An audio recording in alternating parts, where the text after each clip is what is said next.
Hello, everyone. I hope everybody's doing well, staying safe, staying healthy, staying sane. I know that things are starting to open up a little bit more now, and it seems like we can start to see a little light at the end of the tunnel. I hope that that's the case, and I hope things are starting to get better, and we're starting to get past this. But until we really feel safe in meeting together, we're going to continue to meet online. But we're still praying for you, and I hope that you are praying for us as well. So today we're going to continue on with some verses for encouragement for one another. We have a couple more videos from other members that we're going to share as well. So we're going to continue to do that this week. This might be the last week we do it. We might do something else next week, but this week we're going to continue to encourage one another with some of our favorite verses and passages from the Bible. Today I'm going to share with you Hebrews 12 verses 1 and 2. I've been thinking about these verses for a little bit, and they kind of take me back to my school days a little bit, and I'll explain that in just a minute. But this is Hebrews 12 verses 1 and 2. Therefore, since we are surrounded by such a great cloud of witnesses, let us throw off everything that hinders and the sin that so easily entangles, and let us run with perseverance the race marked out for us, fixing our eyes on Jesus, the pioneer and perfecter of faith. For the joy set before him he endured the cross, scorning its shame, and sat down at the right hand of the throne of God. So, one of the reasons that this verse or these verses really stick out to me is when I was in middle school and high school, 7th grade through 11th grade, I ran cross country. And so this thought of running the race that's marked out before me and having to run with perseverance takes me back to my days in cross country. Now, honestly, I ran cross country mostly to help stay in shape for soccer season, but I liked cross country pretty well. A lot of my friends did it, and so we had a good time. We did get in trouble for goofing off quite a bit.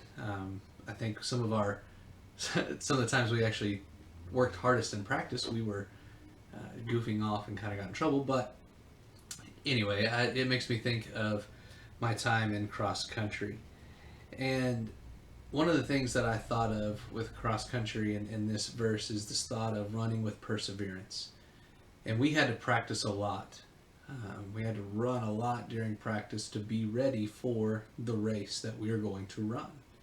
That also made me think of 1 Corinthians chapter 9, verses 24 through 27.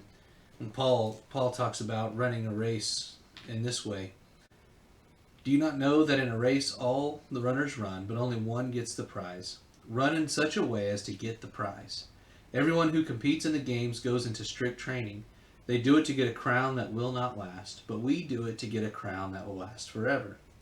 Therefore I do not run like someone running aimlessly. I do not fight like a boxer beating the air. No, I strike a blow to my body and make it my slave, so that after I have preached to others, I myself will not be disqualified for the prize. Paul's talking about the training that goes into being an athlete and being able to compete. And that, again, makes me think of my time in cross country and the practice that we would do. Our races that we would run would be a 5K or 3.2 miles. And in practice, we would run up to or over sometimes 10 miles in one practice. And the reason we would do that is because we knew if we could run 10 miles, then 3 miles should be pretty easy, right? And so we would push ourselves and we would try to make ourselves better each day and try to push ourselves to be faster and faster each time because we wanted to do better and better. As Paul said, only one person got the prize. And if you weren't pushing yourself as hard as that one person, you weren't going to win. And so we were going to continue to push ourselves so we could be better each time. And as Paul said, he's beating his body to make it his slave. We wanted to make sure that our bodies could hold up to the race. Again, if we could run 10 miles, then we know that we could do 3.2. And so we had to push ourselves further than what we knew that we needed to go in order to be okay and ready to run the race. And so that's where we get that endurance from to be able to run the races. We pushed ourselves harder and farther than we knew that we needed to go. So when I look back at Hebrews 12, though, it says, let us run with perseverance the race marked out for us. And this is one of the things that really stood out to me recently is when we ran cross country, we would have to go on the trail that they marked for us. They usually would go out the day before or earlier in the day, and they would put down a chalk line, or they would put out some cones or some ropes and things to show us which way we were going to go. Because in cross country, you don't run on the track; you just run out over the country. And so they would make sure to mark out the racetrack and where you were supposed to go, and we were supposed to follow that. And if you didn't follow that, then you would be disqualified. There was a race that we ran one time where there was this big pond in the middle of it, and you were actually supposed to do a lap around the pond and then go off in this other direction and finish the race. But there was a group of people who didn't go and walk the race beforehand.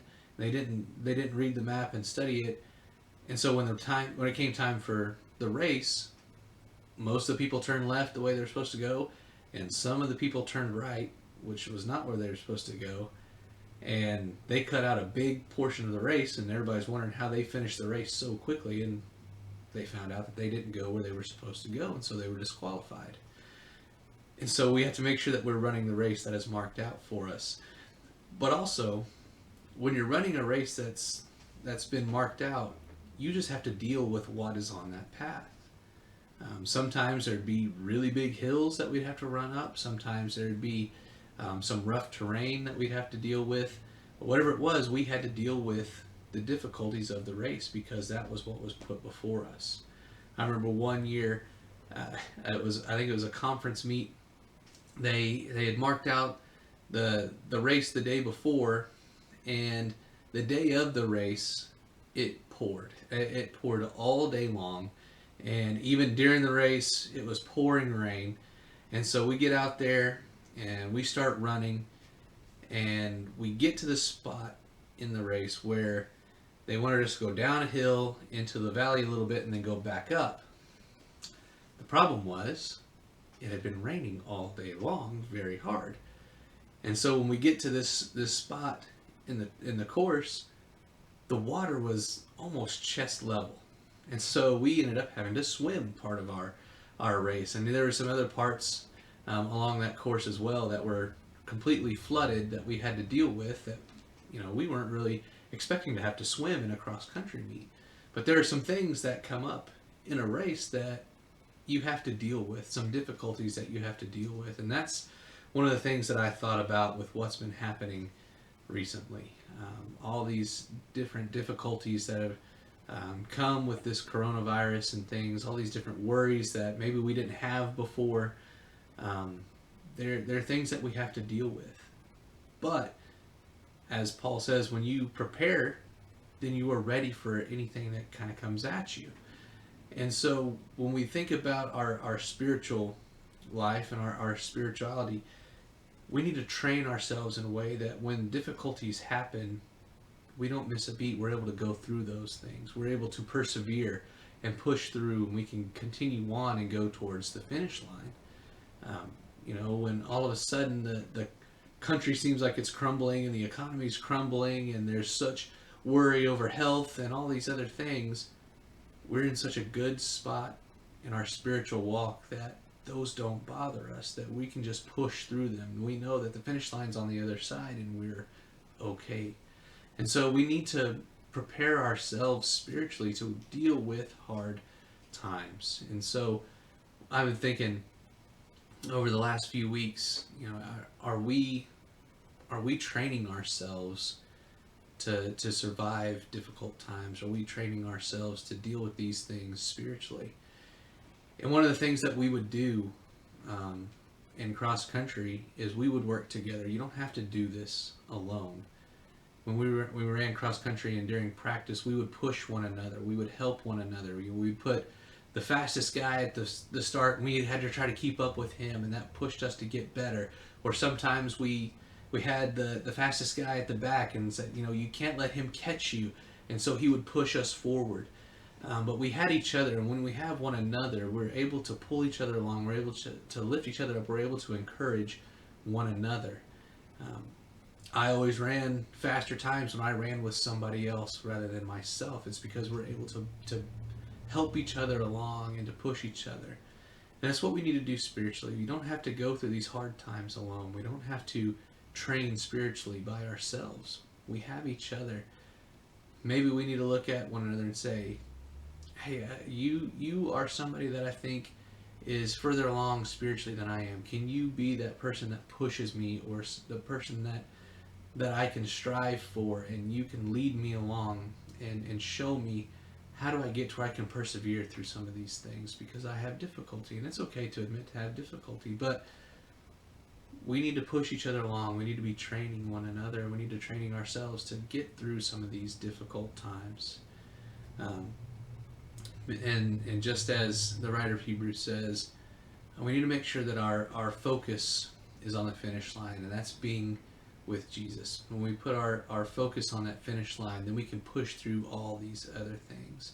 It's important to keep looking forward and not dwell on where we're at. If I was running that race with all the water everywhere, if I got to a big spot where I had to swim a little bit and said, you know what, I didn't sign up to swim, I'm just going to stop right here, and that wouldn't make any sense. But we push through those times. We push through, and we look at the finish, and we say, you know what, that's my goal, and I'm going to push through these difficult times to make sure that I get there. So I guess with these verses, the thing that I would say is, let's push one another. Let's help each other along, and let's make sure that we're training ourselves to get through these times spiritually. Make sure that we have the right focus, and that focus is Jesus. Let us put our focus on Him, and let's focus on getting to be with Him. And then all these other things, they might be difficult, and they might be difficult to get through sometimes, but when we're pushing through with perseverance, we'll get past them, and there'll be temporary things that we can look back and say, it was difficult to go through, but I'm glad I did it, and look what I got through. And so as we go through this hard time, let us continue to push one another, and let's train ourselves so we can finish this race and get that everlasting crown, as Paul said. So as we've done the last couple weeks, in the last few weeks, we're going to share a couple more videos of some of our other members sharing their favorite verses and why they enjoy those words from God. So I'm going to show a couple more, and then we'll wrap up. Alex, which scripture are you reading from? Matthew 14:22. Jesus walks on water. To Matthew 14:33. Immediately Jesus made the disciples get into the boat and go on ahead of him to the other side, while he dismissed the crowd. After he dismissed them, he went up on the mountainside by himself to pray. Later that night he was there alone, and the boat was already a considerable distance from land, buffeted by the waves because the wind was against it. Shortly before dawn, Jesus went out to them, walking on the lake. When the disciples saw him walk on the lake, they were terrified. "It's a ghost," they said, and cried out in fear. But Jesus immediately said to them, "Take courage, it is I. Don't be afraid." "Lord, if it is you," Peter replied, "tell me to come to you on the water." "Come," he said. Then Peter got down out of the boat, walked on the water, and came towards Jesus. But when he saw the wind, he was afraid and began to sink. Cried out, "Lord, save me!" Immediately Jesus reached out his hand and called him. "You of little faith," he said, "why did you doubt?" And when they climbed into the boat, the wind died down. Then those who were in the boat worshipped him, saying, "Truly you are the Son of God." Okay, why is this your favorite scripture? Well, because he could perform miracles and stuff. What was the miracle? Well, he walked on water. Yeah? Even he could make other people walk on water too. Who? Like Peter. Okay. All right. Thank you, Alex. Hello, everyone. My favorite Bible passage, my favorite verse is Ecclesiastes chapter 12, verse 1. It's been my favorite for a long time. It has long been a Wi-Fi password of mine. I love the whole book of Ecclesiastes because it's very poetic and really beautiful in a weird way. It describes King Solomon, who basically had everything one could ever want out of life. He built castles, had a lot of money, built gardens, had gained a lot of wisdom, had wives, and yet found it all to be pointless and hollow when it was compared to knowing God. And he concludes the last chapter, verse 1 says, "Remember your Creator in the days of your youth, before the days of trouble come, and the years approach when you will say, I find no pleasure in them." If you have the opportunity to know the Lord in the days of your youth, you are setting yourself up for an amazing life. And when you are, when you have such energy and such liveliness before you get, older, where you have aches and pains and busyness and what seems to be more distractions. But if you give, the best days of your life to God, I think you're setting yourself up for an amazing rest of your life and a great hope when you get into older age.